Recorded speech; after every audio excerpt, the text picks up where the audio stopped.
नमस्कार फ्रेंड, स्वागत है आपका हमारे यूट्यूब चैनल में। आज की जो सच्ची घटना है वह झारखंड की है। झारखंड में एक ज़िला पड़ता है जिसका नाम होता है धनबाद। तो धनबाद थाना क्षेत्र एक पड़ता है, वहाँ की एक घटना होती है। यहाँ पे एक बिजनेसमैन होता है जिसका नाम होता है मुकेश पंडित, और उसकी पत्नी होती है जिसका नाम होता है नीलम पंडित। अब मुकेश पंडित और नीलम पंडित अपने परिवार के साथ रह रहे होते हैं, सब कुछ सही चल रहा होता है। लेकिन अचानक ही मुकेश पंडित की जो है होती है वो गोली मार के हत्या कर दी जाती है। बस यहीं से कहानी की शुरुआत होती है।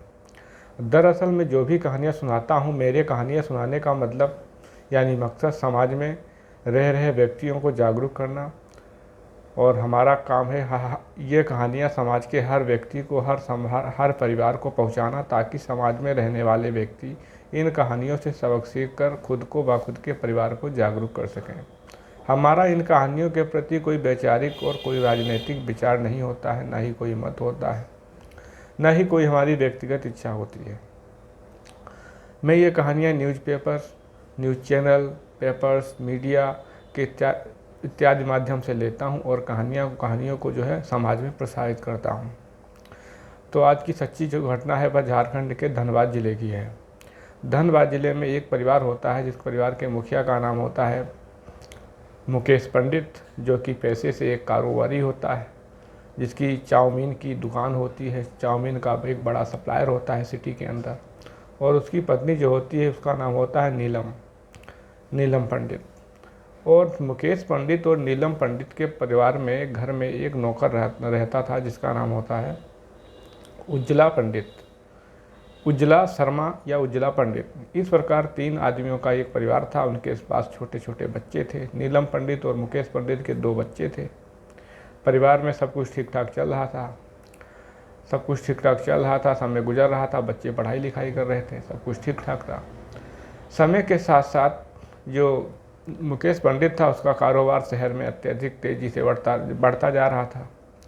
एक दिन क्या होता है, सोशल मीडिया का दौर आता है। तो जो मुकेश पंडित होता है वह अपना सोशल अकाउंट बनाता है फेसबुक पे।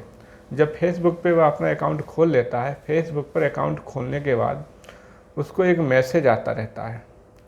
जब उसको एक मैसेज आता है और मैसेज एक खूबसूरत लड़की का होता है। जब मुकेश पंडित को ये बात पता चलती है, वो उसका मैसेज फ्रेंड रिक्वेस्ट जो होती है उसको स्वीकार कर लेता है। फ्रेंड रिक्वेस्ट स्वीकार करने के बाद अब वो जो मैसेज लड़की करती थी वो अपनी फ़ोटो भेजती है मुकेश पंडित के पास। मुकेश पंडित उस फ़ोटो को लाइक करता है और मुकेश पंडित भी उनके पास अपनी फ़ोटो भेजती है उस लड़की के पास। अब दोनों के पास फ़ोटो का आदान प्रदान चलता रहता है। धीरे धीरे वीडियो आने लगते हैं। मतलब कम्युनिकेशन का एक बढ़िया सा तरीका, बढ़िया सा माध्यम बन जाता है उन दोनों के बीच में। एक फेसबुक पे एक बढ़िया फ्रेंड बन जाते हैं। जब उस लड़की से फेसबुक पे बढ़िया फ्रेंड मुकेश पंडित की हो जाती है, वो लड़की फेसबुक पे, तो मुकेश पंडित जो होता है उस लड़की से मिलने का आग्रह करता है। अब जो लड़की होती है वो भी कहाँ पीछे हटने वाली होती है, वो भी उस लड़की से, जो लड़की होती है वो भी मुकेश पंडित से मिलना चाहती है।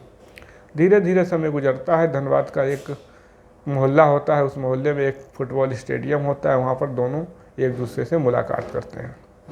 जब दोनों एक दूसरे से मुलाकात करते हैं तो लड़की आती है, और जब लड़की आती है मुकेश पंडित भी अपनी दुकान की चाबी देकर अपने नौकर को वापस घर भेज देता है। कहता है चाबी घर पहुंचा देना। रात के 8 बज चुके थे। अब फुटबॉल ग्राउंड में मुकेश पंडित पहुंचता है। सामने से उसकी फेसबुक फ्रेंड यानी जो लड़की होती है वो आती है। अब दोनों में कोई न बातचीत होती है, ना कोई दुआ सलाम होता है। सीधे वो लड़की होती है मुकेश पंडित के सीने पे एक गोली मारती है और मुकेश पंडित की तत्काल मौत हो जाती है। गिर जाता है, छटपटाता है। उसके बाद जो लड़की होती है वो मुकेश पंडित के सीने में एक और गोली मारती है। यानी कि 1-2 सेकंड के अंदर 2 गोलियां मुकेश पंडित के पेट में या सीने में उतार दी जाती हैं। मौके पर ही मौत हो जाती है। चूँकि रात हो चुकी थी तो वो लड़की जो होती है वो भाग जाती है। भाग जाने के बाद जब सुबह होती है, वहाँ बच्चे खेलने आते हैं, आस पड़ोस के लोग टहलने आते हैं। टहलने के बाद ये नज़ारा देखते हैं कि डेड बॉडी पड़ी होती है। जब ये बात पुलिस महकमे को पता चलती है, स्थानीय थाना होता है वहाँ पता चलती है, पुलिस वाले आते हैं, टीम आती है, जांच पड़ताल की जाती है। जो भी कानूनी कार्रवाई होती है वो की जाती है, पंचनामा किया जाता है। अब उनके परिवार का पता लगाया जाता है। तब स्थानीय लोग कहते हैं ये जो है यहाँ के बड़े कारोबारी मुकेश पंडित हैं। अब मुकेश पंडित का तो पता चल जाता है। अब धीरे धीरे जो पुलिस होती है वो उनके घर का रुख करती है। जब घर का रुख करती है, आस घर वालों से पूछती है इनकी किसी से कोई दुश्मनाई, किसी से कोई रंजिश या किसी से कोई कारोबारी झगड़ा या कुछ भी, बीसियों बातें पूछती है, लेकिन पुलिस महकमे को कोई ऐसी बात नहीं पता चलती है जिससे वो केस सॉल्व हो सके। और इधर शहर में बड़े बड़े जो लोग होते हैं, जो आस पड़ोस के लोग होते हैं, उनको बहुत उम्मीद रहती है, वो पुलिस पे दबाव बनाते हैं पुलिस टीम पे कि इस चीज़ का तुरंत खुलासा किया जाए।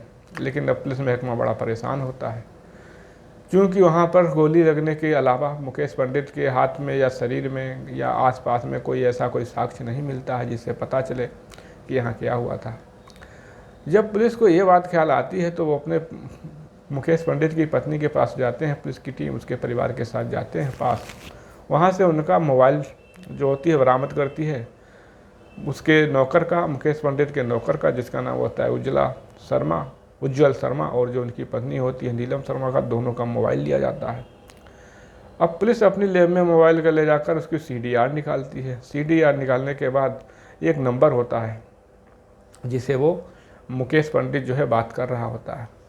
क्योंकि ये नंबर जब ज़्यादा CDR निकाली जाती है, अब पुलिस को कहीं ना कहीं लगता है कि CDR निकाली जाती है और साथ में ही उस मोबाइल में मुकेश पंडित की पत्नी जो होती है नीलम शर्मा और उसके नौकर उज्ज्वल शर्मा की जो आपत्तिजनक फ़ोटो होती हैं वो बरामद होती हैं, उस मोबाइल की गैलरी में पड़ी होती है। और न जाने कैसी कैसी फ़ोटो होती हैं, उनके फ़ोन, व्हाट्सएप चैटिंग, इंस्टाग्राम पे मैसेज, विभिन्न प्रकार की चीज़ें होती हैं। अब उनकी पत्नी का मोबाइल बरामद कर लिया जाता है और जो उनके नौकर उज्ज्वल शर्मा होते हैं उनका भी मोबाइल बरामद कर लिया जाता है। अब दोनों मोबाइल को आमने सामने रख कर, कॉल डिटेल रख कर, अब उसकी पत्नी को और जो उज्ज्वल शर्मा उसका नौकर था उनको आमने सामने बिठा के पुलिस पूछताछ करती है। जब पुलिस पूछताछ करती है तब वो अपने आप को कंट्रोल नहीं कर पाते हैं, काबू नहीं कर पाते हैं। वो एक एक करके सारी बातें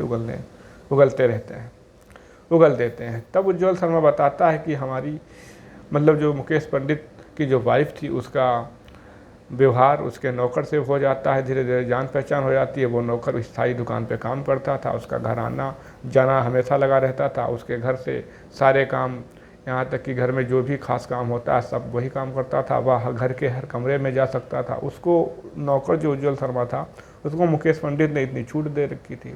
धीरे धीरे मुकेश पंडित जो है उज्ज्वल शर्मा जो होता है उसके घर ज़्यादा काफ़ी लगाव होने लगता है उसकी पत्नी से। एक दूसरे के ऐसे अच्छे व्यवहार हो जाते हैं, संबंध हो जाते हैं और रिलेशनशिप में आ जाते हैं। जब ये बात रिलेशनशिप की बात आ जाती है तो अब मुकेश पंडित की पत्नी को कहीं ना कहीं लगता है कि वो उसका विरोध करेगी। तो मुकेश पंडित की पत्नी और उनका जो नौकर होता है उज्ज्वल शर्मा, ये सब मिलकर हत्या की साजिश करते हैं। हत्या की साजिश जो होती है एक फेसबुक अकाउंट से की जाती है, जिसमें उसका पति जो होता है फेसबुक अकाउंट खोलता है। वो रैंडमली फेसबुक अकाउंट खोलता है। उसका जो नौकर होता है वो फेसबुक पर लड़की बनकर अब DP भेजता है, लड़की बनकर बात करता है, उसको बुलाता है, वहीं उसके गोली शूट कर दी जाती है, मुकेश पंडित की हत्या की जाती है। ये सारी बातें जो होती हैं ये मुकेश पंडित का नौकर और मुकेश पंडित की पत्नी जो होती है पुलिस महकमे को बताती है। अब इस हिसाब से जो भी उनको सज़ा होती है वो दी जाती है। पुलिस महकमे में जांच पड़ताल अभी और जारी है। और ये बात जो है 12 मार्च सन 2022 की होती है। तो उनको अब जो भी कार्रवाई हुई होगी वो पुलिस देती है।